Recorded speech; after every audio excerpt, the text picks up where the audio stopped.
오늘은 우리가 소리 문답의 십계명 해설 가운데 제1계명에 해당되는 부분을 공부할 차례입니다.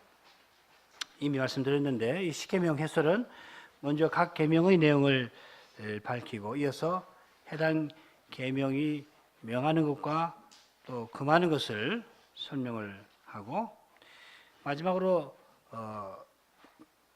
1계명부터 특별히 5계명까지 그런데 그 계명을 특별히 지켜야 할 이유가 있을 경우에는 그 이유를 다룹니다. 그래서 45문은 제1계명이 무엇입니까? 46문은 제1계명이 명하는 것은 무엇입니까? 그리고 47문에 가면은 제1계명이 금하는 것은 무엇입니까?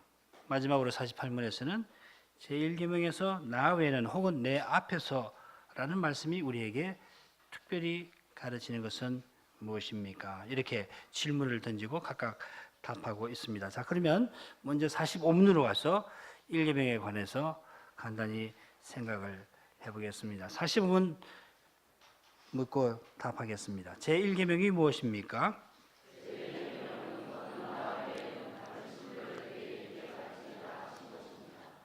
예, 이 45문의 답에 나오는 말씀은 우리 성경 출애굽기 20장 3절을 그대로 따온 것입니다. 반면에 신명기 5장을 가보면 조금 표현이 우리말은 조금 다릅니다. 나 외에는 위하는 신들을 내게 말지니라. 원문은 동일한데 어떻게 우리말 번역이 출애굽기하고 신명기하고 표현이 조금 다릅니다. 원문은 혹 이렇게 번역할 수도 있습니다. 너는 내 앞에서 다른 신들을 네게 있게 말지니라. 그래서 48문에 나 외에는 이라는 표현과 더불어서 내 앞에서라고 하는 표현을 48문 그 물음에 넣어 놓았습니다. 자, 중요한 것은 여기 내 앞에서라고 하는 이 표현과 비슷한 표현이 이 언약과 관련해서 성경에 기록되어 있다 하는 겁니다. 창세기 31장 50절을 제가 읽어보겠습니다. 네가 내 딸을 박대하거나 내 딸들 외에, 여기 이제 비슷한 표현이 똑같은 표현이 히브리 말에 똑같은 표현이 여기 쓰여졌습니다. 내 딸 외에 다른 아내들을 취하면 사람은 우리와 함께 할 자가 없어도 보라 하나님이 너와 나 사이에 증거하시느니라 하였더라. 이 라반이 야곱에게 하는 말입니다. 라반은 야곱이 그 두 딸인 레아와 라헬 말고 다른 아내를 취하지 말아야 한다 하고서 언약을 맺고 있습니다. 그러니까 지금 나 외에는이라고 표현한 이 표현 자체가 언약과 관련된 표현이라 하는 말씀입니다.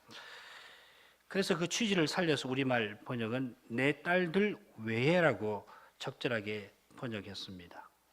자, 이런 점에 비춰볼 때 제1계명에서 나 외에는 이렇게 번역하는 것이 더 적절해 보입니다. 그런데 중요한 사실은 이 나 외에는 이라는 표현 뒤에 언약의 관계가 있다 하는 사실입니다. 특별히 방금 인용한 창세기 31장은 혼인과 관련된 언약인데 혼인은 배타적 관계라고 하는 점에서 다른 인간 관계와 조금 비교해서 독특합니다. 혼인이 그런 배타적 관계라면은 하나님과 언약 백성의 관계는 더 말할 나위가 없겠습니다. 이스라엘이 하나님의 백성이 되었다는 것은 오직 여호와 하나님만 예배하고 섬긴다는 그 뜻 외에 다른 것일 수가 없겠습니다. 아울러서 여호와께서 다른 신들을 언급하신 것은 그 신들의 존재를 인정하신 것이 아니라 이스라엘이 아무것도 아닌 그런 다른 신들을 섬기지 말라 하신 것이겠습니다. 하나님은 오직 한 분이십니다. 다른 신이란 없습니다. 다만 타락한 인생이 한 분 참되고 영생하시는 하나님 외에 피조물을 신으로 섬길 뿐입니다. 그러니까 하나님은 오직 한 분이신 것이죠. 사람들이 피조물을 신으로 섬길 뿐이고 그래서 여러 신들이 그렇게 해서 나온 것일 뿐이고 하나님은 오직 한 분 참되고 영원하신 하나님, 예수 그리스도의 아버지이신 그 하나님, 우리의 하나님 분이십니다. 이스라엘 역사를 보면 여호와만 섬기지 아니하고 여호와도 섬기고 다른 신들도 섬깁니다. 제1계명은 이런 심각한 죄를 금합니다. 자, 이런 점에서 우리는 제1계명과 제2계명의 차이를 생각해 볼 수가 있겠는데, 제1계명은 예배의 대상에 관한 계명이라 할 수 있고, 반면에 제2계명은 예배의 방법에 관한 계명이라 하겠습니다. 여호와 하나님을 예배하되 하나님이 친히 정하신 대로 예배하지 아니하는 것을 제2계명이 금하고 있고, 여호와 하나님 외에 다른 신들을 예배하는 것은 제1계명이 특별히 금하는 것이라 하겠습니다. 자, 그러면 그 다음 문으로 가시죠. 46문. 제1계명이 명하는 것은 무엇입니까?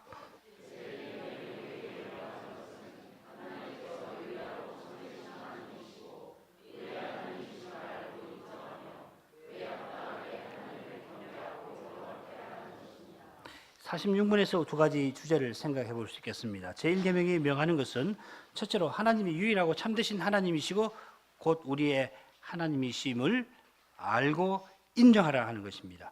둘째로 그에 합당하게 하나님이 그런 분이시라는 것을 고백한 사람답게 거기에 합당하게 하나님이 그런 분이시니까 그렇게 하나님을 경배하고 영화롭게 하라 하는 것입니다. 자, 그러면 첫 번째 주제로 가죠.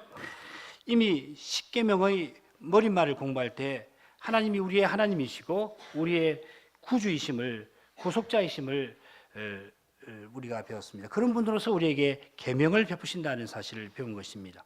달리 표현하면은 하나님의 계명을 바로 깨닫고 그 계명의 정신을 쫓아 행하려면 계명을 우리에게 내리시는 그 하나님이 어떤 분이신가를 우리는 바로 알고 또 그렇게 믿어야 합니다. 자, 이것이 제1계명이 우리에게 요구하는 중요한 교훈 가운데 하나이겠습니다. 전에 10계명의 내용을 배울 때에 이 제1계명은 다른 9계명과 관련해서 볼 때에 독특한 면이 있다는 것을 함께 생각한 줄 압니다. 여호와 하나님만 모시고 사는 사람이 다른 9계명들을 지킬 수가 있습니다. 가령 부모를 공경하라는 계명을 보십시다. 부모는 하나님과 달리 연약한 인생입니다. 피조물입니다. 부모는 자녀와 다를 바 없는 죄인이어서 부족과 결핍과 실수에서 벗어날래야 날 수 없는 존재입니다. 부모를 공경하라고 하는 의무는 연약한 인생이며 또한 죄인인 그 부모 자체에서 그런 명령의 그 의무가 나올 수가 없습니다. 부모를 공경하라고 하는 그 의무는 부모를 우리에게 주신 하나님께서 자녀인 우리에게 친히 명령하신 것입니다. 그러니까 이 하나님을 바로 알지 못하고 이 하나님께 순종하지 아니하면은 하나님께서 부모를 주신 은택을 알지 못할 뿐만 아니라 부모의 권위에 순종하지 못하게 됩니다. 우리가 제9계명 거짓 증거하지 말라는 계명을 좇아서 언제든지 진실을 말해야 하는데 하나님께서 진리 자체이셔서 모든 거짓을 미워하시는 사실을 철저히 깨닫고 나가지 않으면은 우리가 다급할 때 거짓을 말하기가 매우 쉽지 않습니까? 그러나 하나님께서 진리이신 사실을 깨닫는 사람은 동시에 내 안에는 진리가 없다는 것을 알고 인생은 스스로 거짓말장이라는 것을 겸손히 인정할 수 있게 되는 까닭에 그래서 거짓을 덜 말하게 되는 것입니다. 마찬가지로 하나님께서 의로우신 재판장이셔서 거짓말이 언제든지 감춰지는 것이 아니라 다 드러나게 된다는 것을 아는 사람은 혹 오해를 받더라도 절망하지 않을 수가 있습니다. 청소년 여러분, 거짓말하면 희한하게 드러나지요. 그런 경험들 많이 하셨을 텐데 왜 그런 줄 아십니까? 진리이신 하나님이 다스리고 계시니까 그런 거예요. 다른 이유가 없습니다. 다른 이유도 있겠지만은 아무리 숨겨보십시오. 왜 그 짓이 다 드러나냐면은 하나님이 하나님이시기에 그런 겁니다. 그 짓이 끝까지 감춰진다면은 하나님이 하나님이실 수가 없게 되지 않겠습니까? 다 드러나는 거예요. 그러니까 제일 좋은 방법은 뭐냐면 거짓말했을 때 이실직고하는 겁니다. 회개하는 겁니다. 그리고 거짓말하지 않도록 항상 자기가 죄인인 것을 알고 그리고 하나님 말씀을 늘 가까이 하셔야 합니다. 그래 거짓말을 안 합니다. 안 그러면은 거짓말하는 게 일도 아니에요. 그건 여러분 이미 다 경험하고 있을 겁니다. 어떻게 제가 잘하겠습니까? 저도 여러분과 같이 청소년기를 지내봤거든요. 사람은 그렇습니다. 이처럼 제1계명을 바로 깨닫는 일이 다른 계명들을 올바르게 지키는 일에 매우 중요합니다. 그래서 하나님의 사람 모세는 가나안에 들어가기 직전에 이스라엘에게 이렇게 말합니다. 신명기 26장 17절, 여러분 갖고 계시는 신앙 고백 그 서책의 증거 구절입니다. 26장 17절을 제가 읽어보도록 하겠습니다.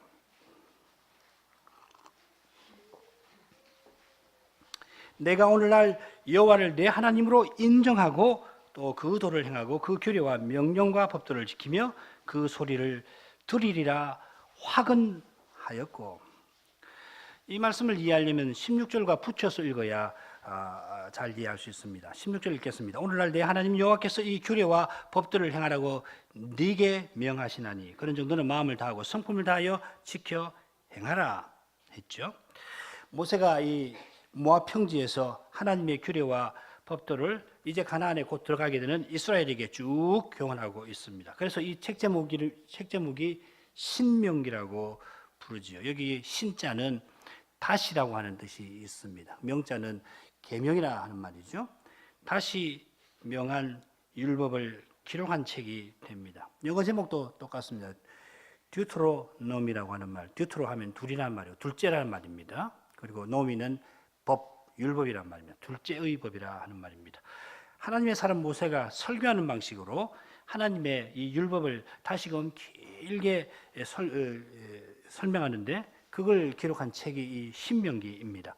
그래서 16절에도 보면 여호와께서 규례와 법도를 행하라고 명령하시니까 마음을 다해서 그 명령을 지키라고 여기서도 모세가 단단히 권합니다.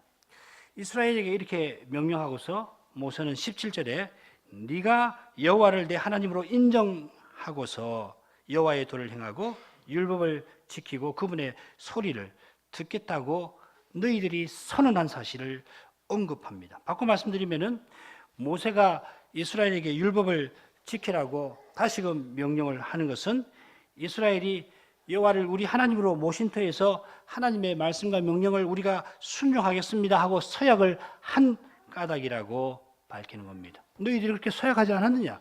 하나님을 그렇게 인정하고 하나님 말씀을 듣고자 합니다. 우리가 서약합니다 라고 이야기했으니까 내가 명령을 지키라고 지금 다시 명하는 것이다 이렇게 말하는 겁니다.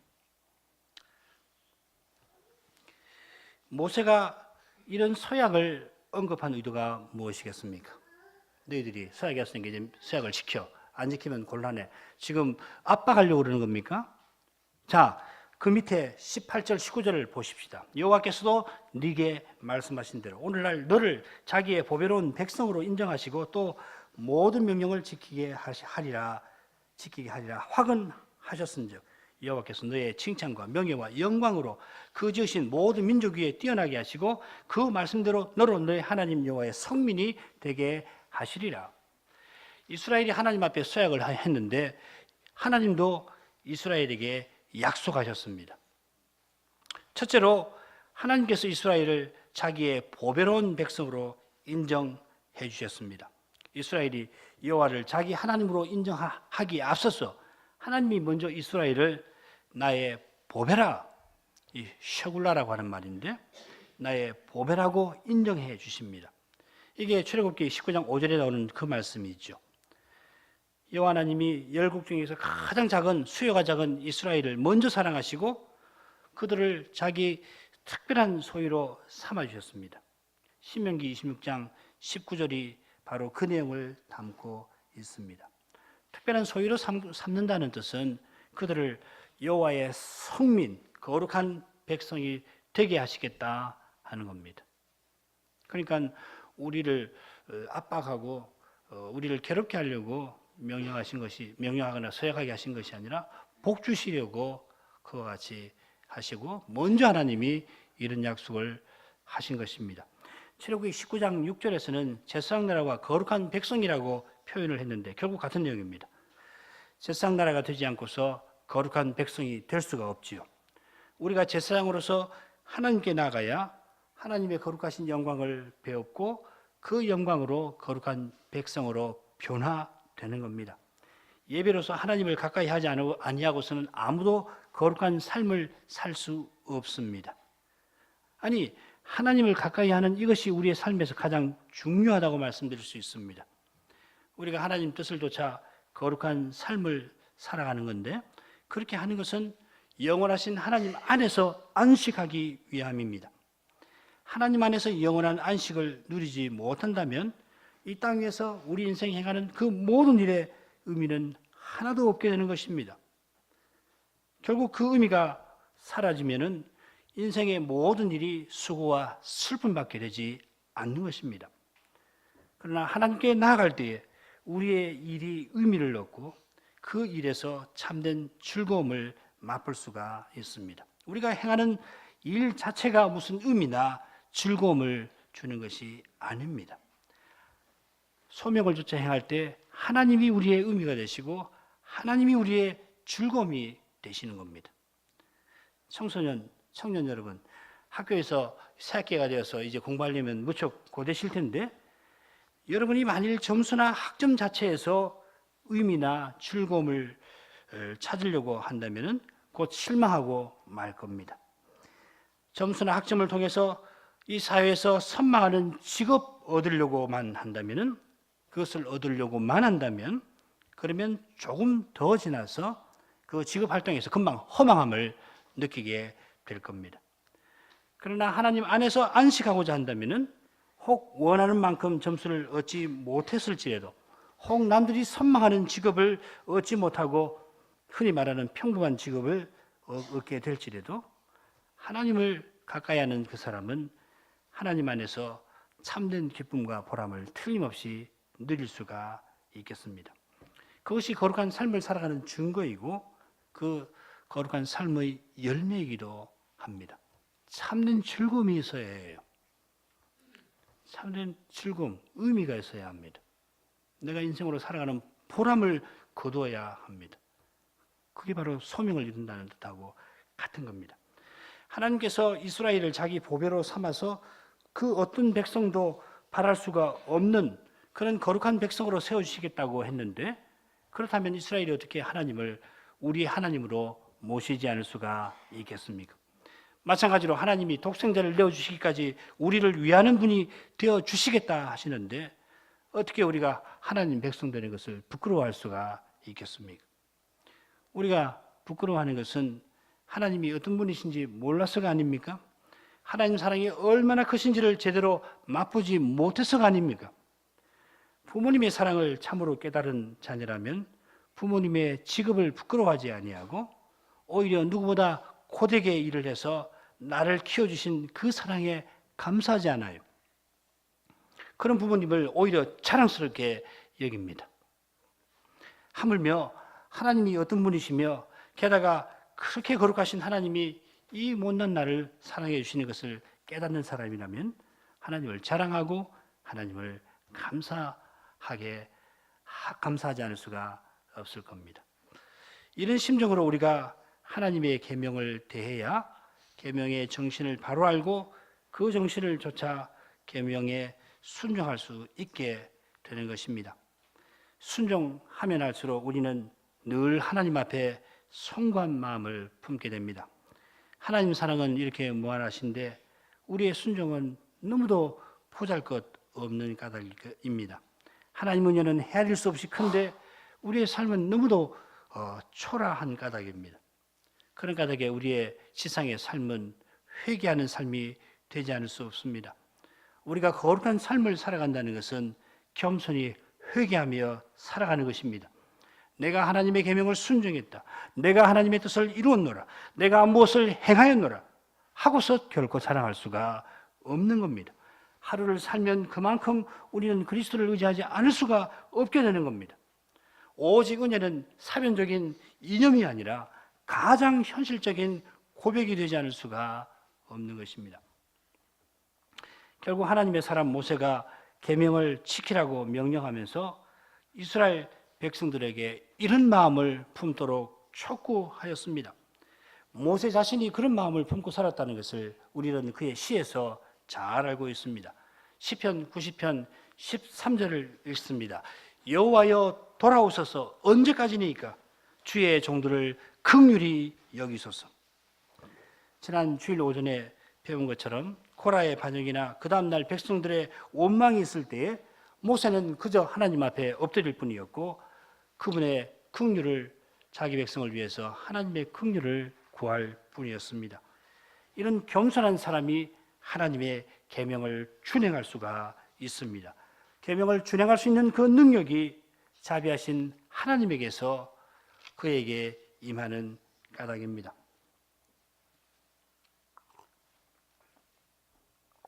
바로 이 내용이 45문에서 우리가 46문인가요? 46문에서 우리가 생각할 두 번째 주제와 연결이 되겠습니다. 이것이 그의 합당하게라고 하는 표현에 담긴 의미일 것입니다.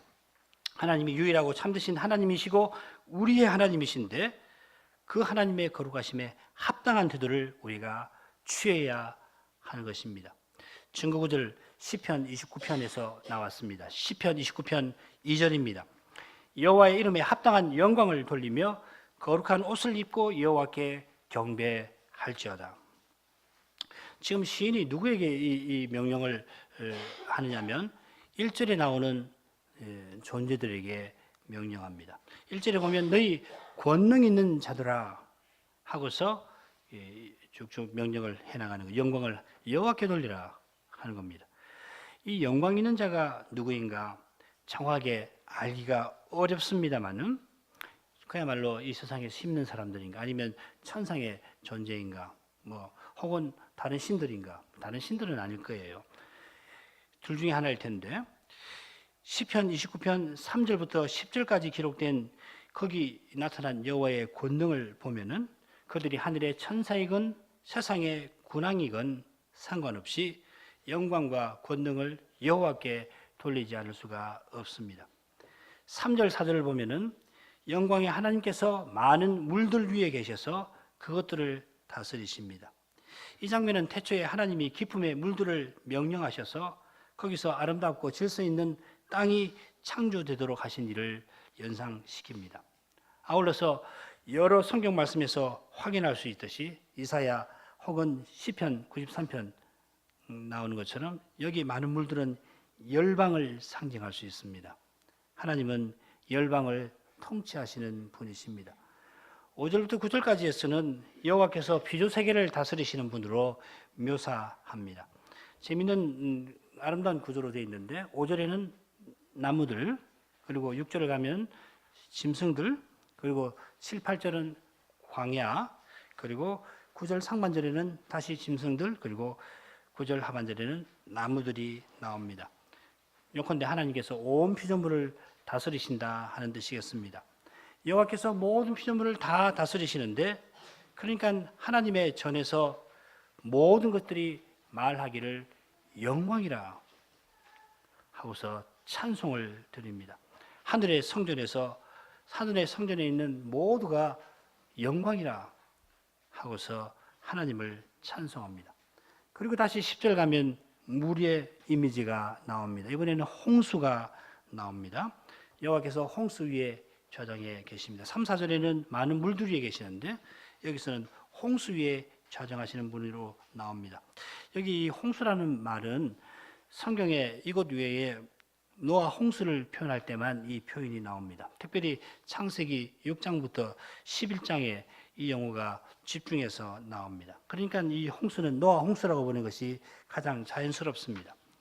홍수는 하나님이 세상을 심판하시는 수단인데 바꿔 생각하면 홍수보다 이 세상에서 힘 있는 것이 없는 겁니다. 그런데 여호와 하나님은 그 홍수 위에 좌정하셔서 홍수도 다스리십니다. 그런 까닭에 내가 다시는 물로 사람을 심판하지 않겠다고 그분은 선언하실 수 있습니다. 세상이 다시는 물로 망하는 법은 없습니다. 우리 어린 여러분, 여름철에 비가 아무리 많이 오더라도 이러다가 세상이 범람해서 망하진 않을까 그런 생각이 들 텐데 그런 일은 없습니다. 하나님이 다시는 물로 세상을 망하게 하지 않겠다 하셨습니다. 마찬가지로 노아 홍수는 그저 자연재해가 아니라 하나님의 명령대로 이루어진 심판입니다.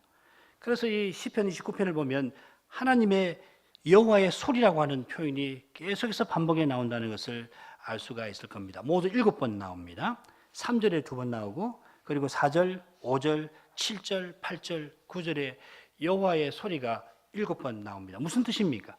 하나님은 말씀으로 세상을 통치하십니다. 여호와께서 가장 강력한 피조물도 친히 다스리시는 왕이신데 말씀으로 다스리십니다. 하나님의 말씀이 온전히 이루어집니다. 메시아가 탄생하던 그때에 천사 가브리엘이 하나님의 모든 말씀은 능치 못하심이 없느니라 하였습니다. 하나님이 말씀으로 다스린다는 것이 하나님 백성에게는 뭘 의미합니까? 하나님이 약속하신 그 약속은 다 이루어진다 하는 뜻이 아니고 무엇이겠습니까? 바로 이런 관점에서 우리가 29편 11절 마지막 말씀을 읽어야 합니다. 하나님이 자기 백성에게 힘을 주시고 평강의 복을 주신다 하였는데 약속하신 그 구원을 친히 허락해 주시겠다 하는 말씀입니다. 다윗이 너희 권능 있는 자들에게 여호와의 이름에 합당한 영광을 돌리고 여호와를 경배하라 한 것은 여호와께서 전능하신 능력으로 하나님의 언약을 이루시는 사실과 관련이 되어 있습니다.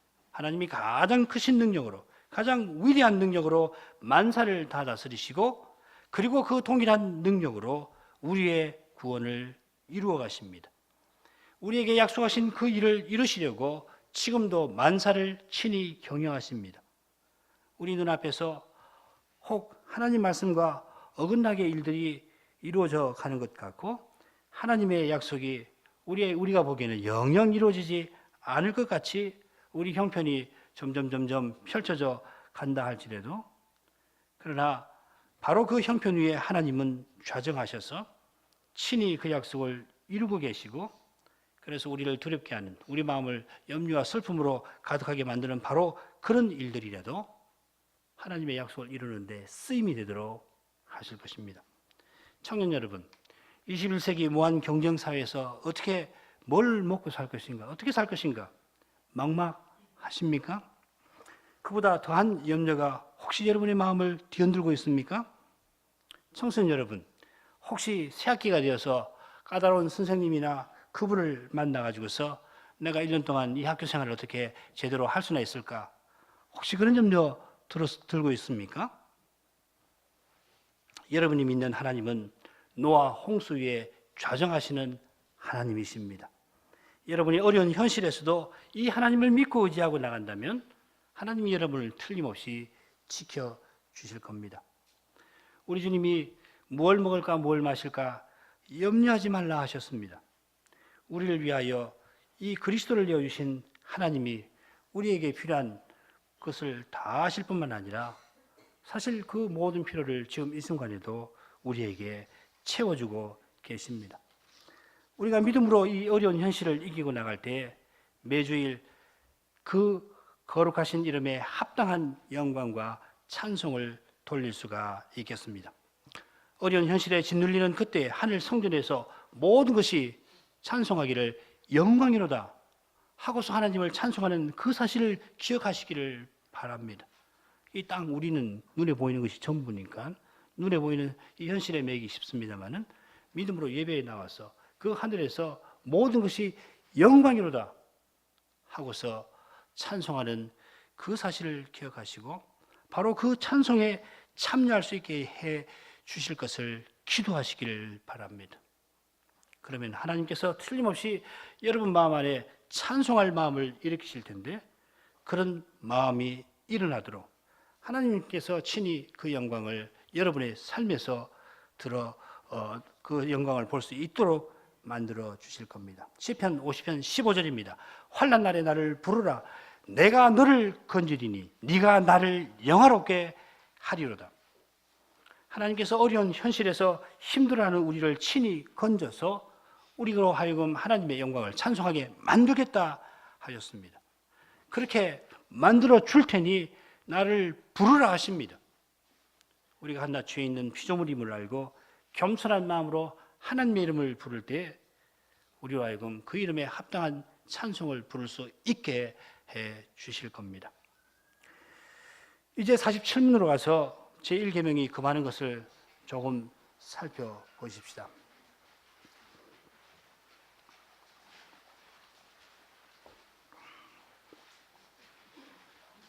제1계명이 금하는 것은 무엇입니까?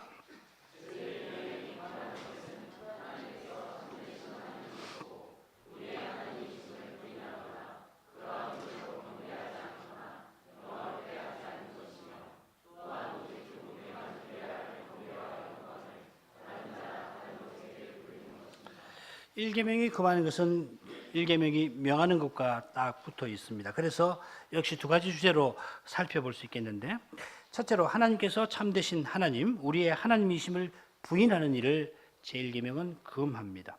둘째로 금하는 것은 하나님을 합당하게 경배하거나 영화롭게 하지 않는 일, 혹은 하나님께 드려야만 하는, 하나님께만 드려야 하는 경배와 영광을 다른 자나 다른 것에게 돌리는 일을 제1계명이 금합니다. 첫째로 제1계명은 하나님이 참되신 하나님, 우리의 하나님이심을 부인하는 일을 금합니다. 우리의 하나님이심을 부인한다 하는 표현이 가리키듯이 제1계명은 무엇보다도 하나님 백성을 겨냥합니다. 우리가 45, 46문을 배우면서 언약 관계 위에서 이 계명을 순종할 수 있다고 생각했는데, 마찬가지로 언약에 들어온 사람이 이 제1계명을 위반할 수가 있습니다. 증거구절로 언급된 시편 14편 1절에 나오는 어리석은 사람도 이스라엘 사람이지 이방인이 아닙니다. 어리석은 자는 그 마음에 이르기를 하나님이 없다 하도다. 여기 어리석은 사람은 이스라엘 나라 밖의 사람이 아니라 이스라엘 나라 안의 사람입니다. 시편 14편을 쭉 읽어보시면 틀림없이 아실 겁니다. 시인은 하나님이 없다는 사람을 가리켜서 어리석은 사람이라 부릅니다. 하나님이 없다는 것이 가장 큰 어리석음입니다. 가장 큰 무지입니다. 하나님이 참으로 없다면 진리도 없고 지식도 없고 하나님이 없다는 그 사람도 있을 수가 없습니다. 오늘날 과학 지식을 자랑하면서 하나님이 없다는 사람은 세상에서 지식인이라 추앙받을지라도 그는 자기 존재를 부인하는 어리석은 사람입니다. 하나님이 없다고 주장할 만큼 누구보다 자기의 존재를 자랑합니다. 강력하게 주장하는 것은 자기가 누군가를 과시하는 겁니다. 그러나 그의 자랑은 자기를 부인하는 어리석음에 지나지 않습니다. 시편 14편의 어리석은 사람은 언약의 사회에서 나고 자랐으면서도 하나님을 찾지 아니하고 하나님을 부르지 아니하는 점에서 심히 어리석은 사람입니다. 하나님을 찾는 거기에 인생의 목적이 있고 인생의 소명이 여호와를 부르는 데 있습니다. 소명은 하나님이 우리를 부르시는 것인데, 하나님이 우리를 부르신 것은 우리가 여호와를 부르도록 하신 데 있는 것이에요.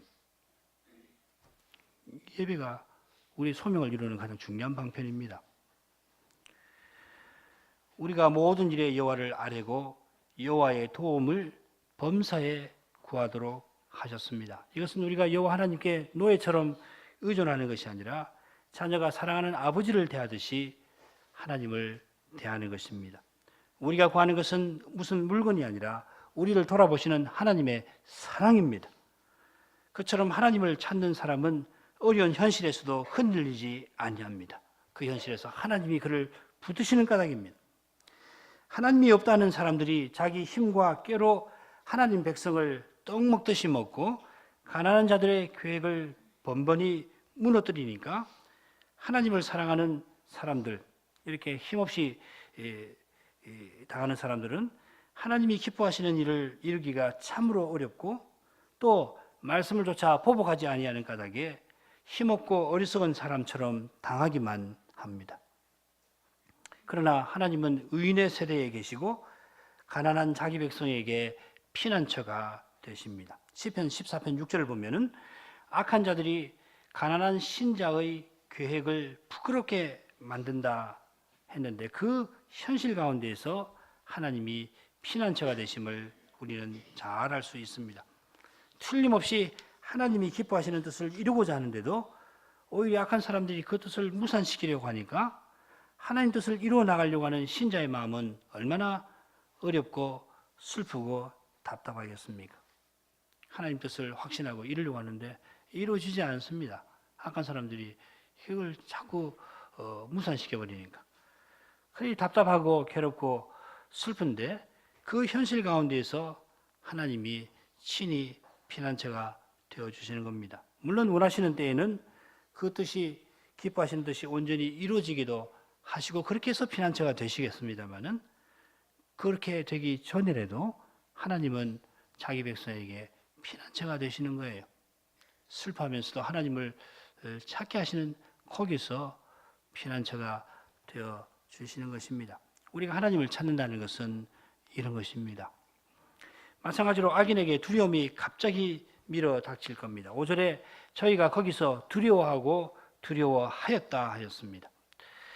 이는 악인들이 자기 세상 만난 것처럼 마음 놓고 자기 마음대로 악을 행하고 있는데 바로 그때 갑자기 하나님께서 두려움 파멸을 그들 위해 쏟아 부으실 것을 경고하는 것입니다.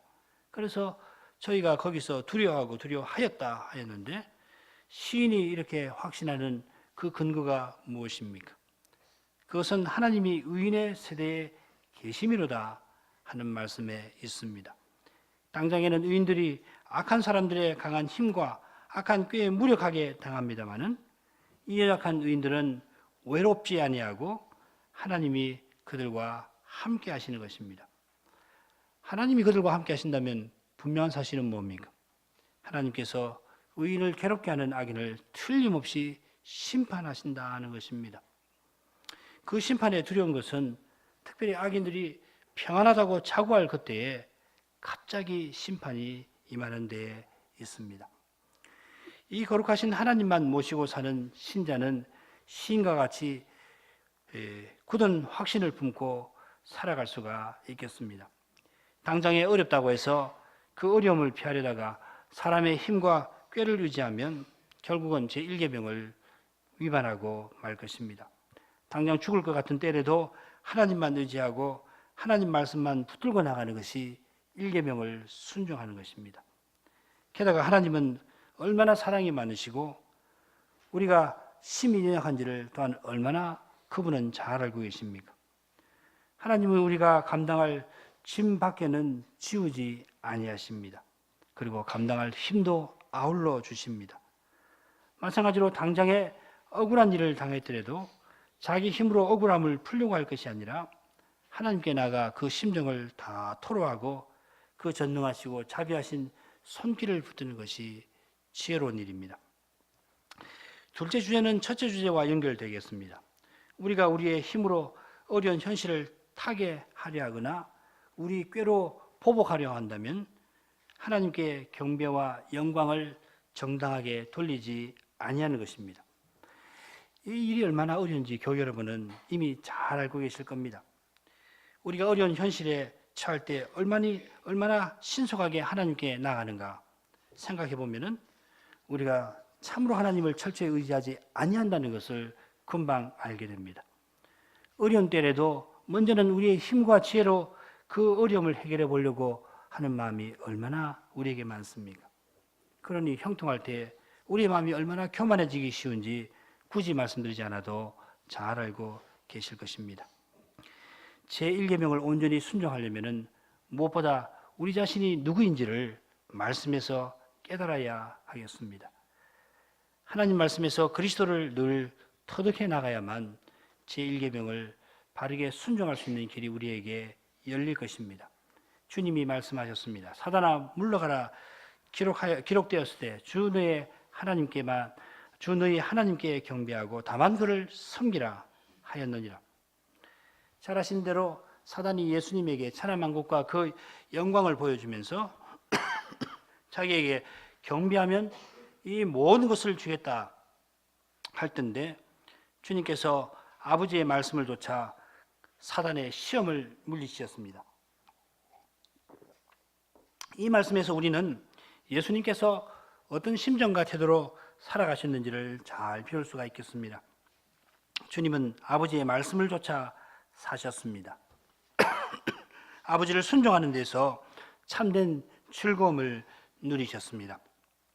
아버지를 순종하기 위하여 사셨고 아버지를 기쁘시게 하려고 만사를 행하셨습니다.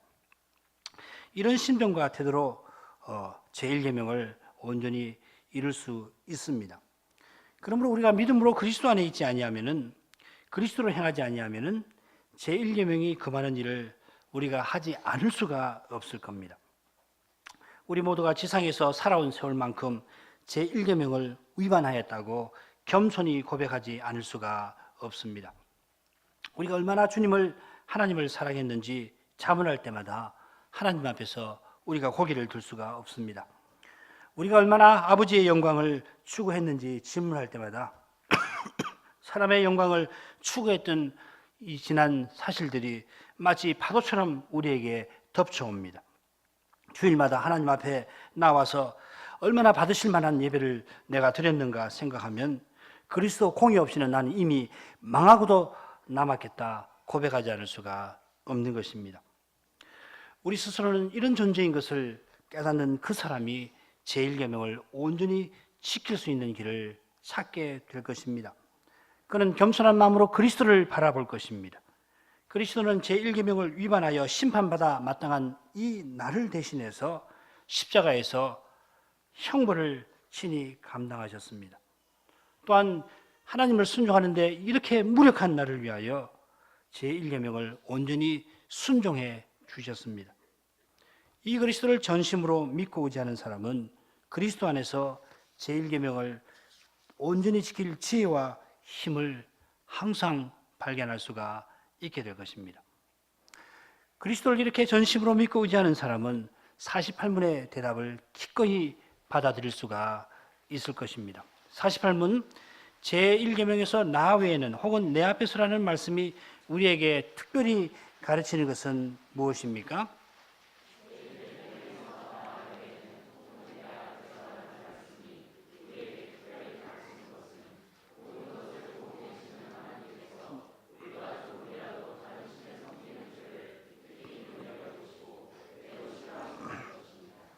여러분 모든 것을 보고 계시는 하나님이라고 여기 표현했는데 우리 하나님이 대체 무슨 목적으로 모든 것을 보고 계실까요? 하나님은 우주의 감시자이십니까? 우리가 죄 짓는가 즉각 살펴서 즉각 심판하시려고 주무시지도 않고 감시만 하고 계시는 것입니까? 하나님을 믿지 아니하는 사람은 정확하게 하나님을 그런 분으로만 생각할 것입니다. 그러나 거룩하신 하나님은 우리의 아버지로서 모든 것을 보고 계십니다. 살피십니다. 우리 주님은 하늘 아버지께서 우리의 머리카락을 다 헤아리신다, 세신다 하셨습니다. 우리 자신도 대수롭게 여기지 아니하는 우리의 그 사소한 일조차도 우리 아버지는 우리의 참된 유익을 위하여 살피고 또 살피십니다. 우리는 큰일 앞에서도 하나님이 우리를 돌아보시지 않는 것처럼 생각은 합니다만은 하나님은 우리의 모든 사소한 일을 다 살펴주시고 그래서 우리의 구원을 이루어 가십니다. 이런 하나님을 아버지라고 부른다면 어떻게 우리가 조금이라도 다른 신을 섬기는 죄를 범할 수가 있습니까? 그런 큰 죄는 말할 것도 없고 무릇 어떤 죄든지 하나님이 미워하신다는 바로 그 사실 때문에 우리는 모든 죄를 멀리하지 않을 수가 없는 것입니다. 예수님은 지금도 우리가 이런 착하고 좋은 마음을 품고 하나님 안에서 참된 기쁨을 누리기를 바라십니다. 우리가 영원히 하나님 안에서 안식하기를 바라셔서 이 예수님은 우리를 대신하여 십자가를 지셨고 그분은 지금 우리를 위해서 기도하고 계십니다. 오늘만큼 하겠습니다. 거룩하신 아버지, 저희가 그리스도를 믿는 믿음으로 말미암아 하나님의 계명을 이루고 살 수 있게 하시는 것을 감사하옵나이다. 예수께서 하나님의 모든 계명을 위반한 우리를 대신해서 십자가에 달려 돌아가셨을 뿐만 아니라 연약한 우리를 위해서, 힘없는 우리를 위해서 하나님의 모든 계명을 다 이루어 주셔서없고 이제도 우리의 유익을 위하여서 우리가 하나님 계명을 순종하며 살도록 기도하시옵나이다. 그처럼 그리스도 안에서 저희가 이 생애 동안에 얼마나 하나님의 계명을 행함에 있어 부족한지를 숨길 수 없어서 다만 그리스도를 전심으로 의지하지 않을 수가 없나이다. 그리스도께서 저희를 위하여 부활 생명을 얻어 성신과 말씀으로 그 생명에 저희가 참여할 수 있도록 하시니 믿음으로 말미암아 저희는 그리스도 안에서 하나님을 전심으로 섬길 수가 있겠나이다. 그리스도와 같이 하나님 안에서 모든 참된 즐거움과 복을 누릴 수 있게 하시고 영원히 하나님 곁에서 찬송할 수 있기를 항상 소망하게 하시옵소서. 예수님 이름으로 기도합나이다. 아멘.